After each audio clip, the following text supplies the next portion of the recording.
bagaimana cara membangun networking? Ini persoalannya. Tidak mudah, tentu.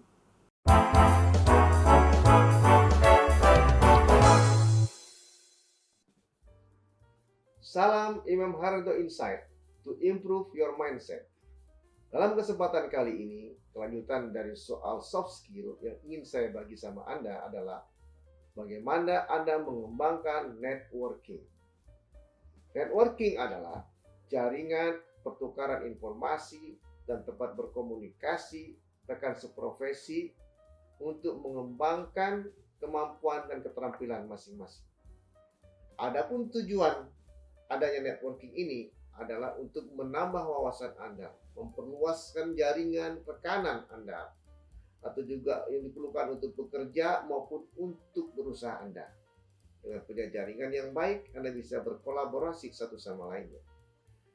Apa manfaat kesempatan ini adalah mendapatkan pekerjaan baru, mendapatkan rekan baru, mungkin juga saling membantu satu sama lain, saling mendapat peluang bisnis yang baru, atau berbagi ide, atau bertukar pengalaman, dan juga perspektif yang diperlukan oleh masing-masing orang.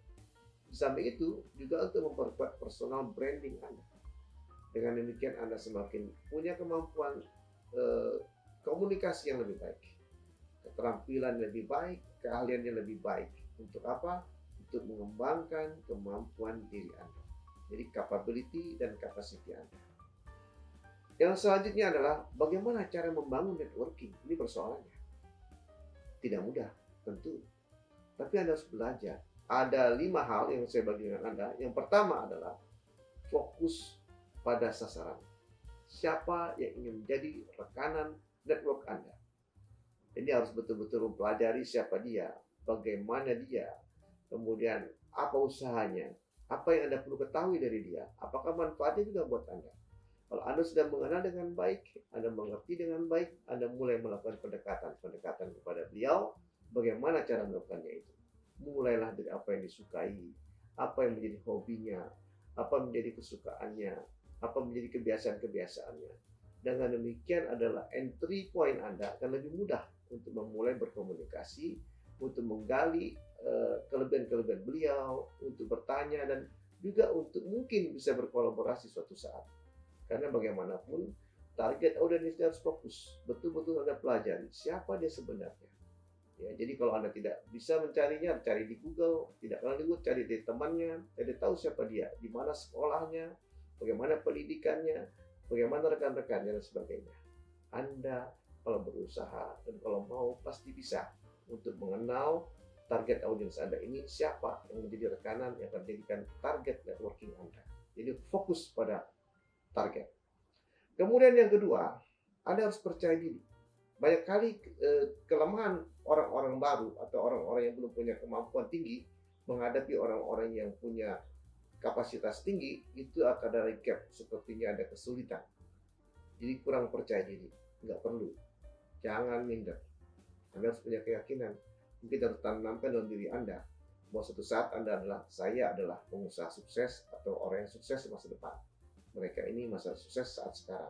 Jadi itu adalah suatu pendorong atau motivasi Anda untuk berani dan tidak perlu malu, tidak perlu rendah hati untuk menghadapi orang-orang besar, sehingga Anda berani berkomunikasi dengan baik.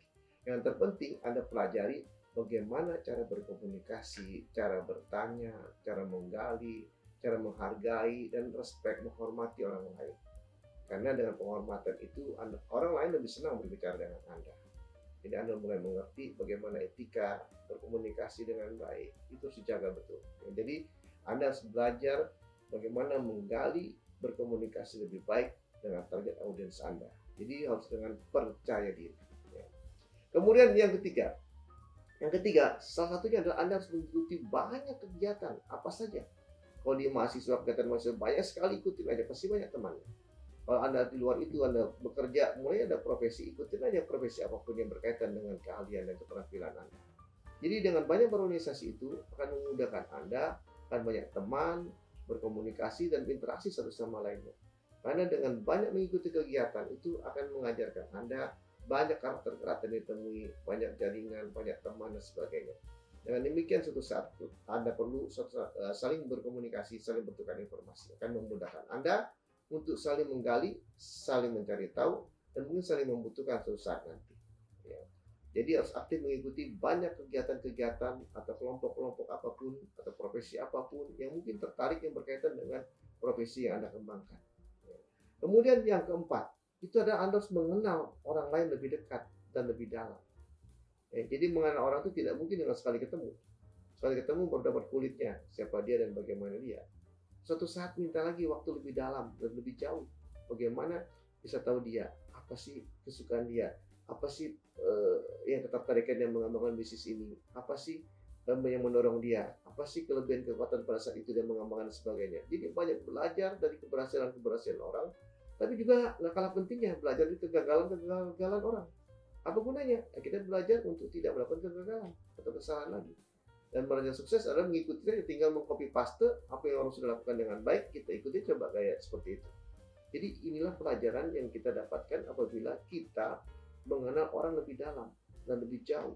Kita gali dia, kita ingin tahu dia, bagaimana dia dan siapa dia. Dengan demikian Anda akan bisa mengikuti mengembangkan kepribadian Anda dengan menjadi model-model yang baik itu tadi. Baik model-model yang berhasil maupun model-model yang gagal, itu semua adalah pelajaran buat Anda. Karena kegagalan itu bisa jadi saatnya tidak tepat, atau produknya kurang baik, atau memang audiensnya belum matang. Ini juga harus pelajari dan analisis juga. Nah, kalau ketika dia berhasil adalah apa? Mungkin dia menawarkan sesuatu yang tepat pada saatnya dan dibutuhkan banyak orang. Sehingga itu menjadi sesuatu yang berhasil dan sukses.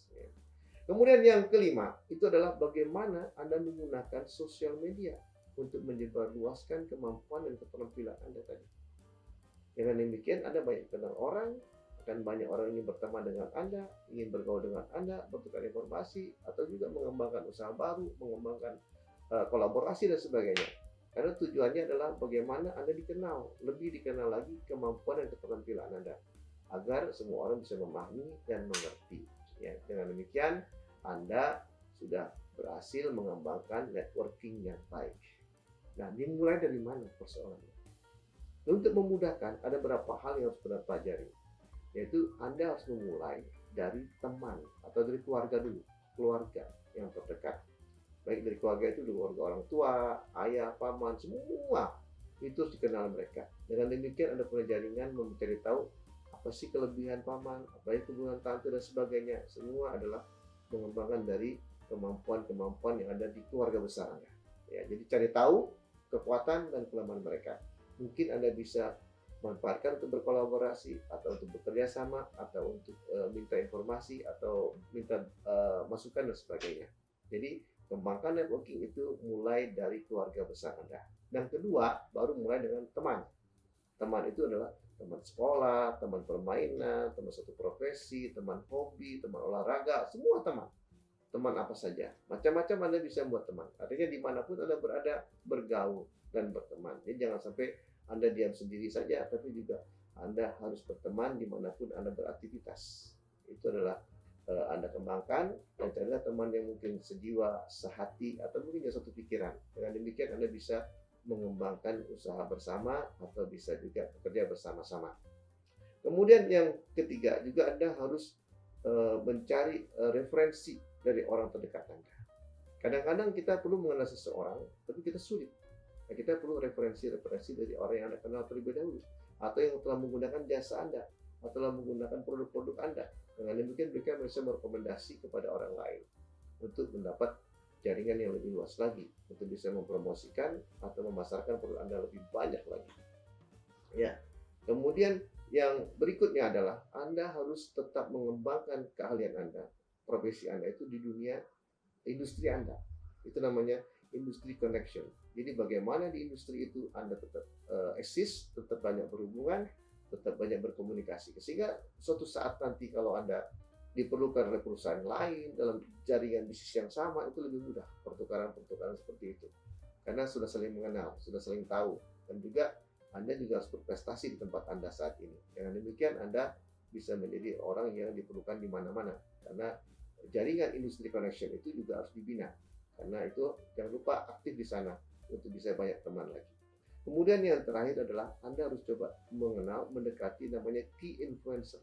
Orang-orang yang berpengaruh, orang-orang yang dominan di bidang itu.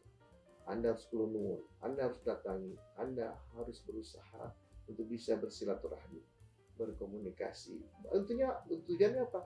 Belajar dan bertanya, menggali kekuatan, kelebihan seseorang sampai titik yang maksimal seperti itu. Anda juga bisa mengikutinya suatu saat, dan Anda pasti bisa berhasil. Dan demikian, keberhasilan seseorang itu adalah kemampuan kita mengembangkan network, jaringan komunikasi, pertukaran informasi itu dengan baik. Anda kemungkinan besar juga akan mudah keberhasilan Anda dalam mengembangkan keterampilan Anda ataupun keahlian Anda. Dan demikian, jangan lupa, teruslah kembangkan network Anda. Kalau Anda suka, jangan lupa like, subscribe, komen, dan share kepada teman Anda. Terima kasih. Salam Imam Manado Insight.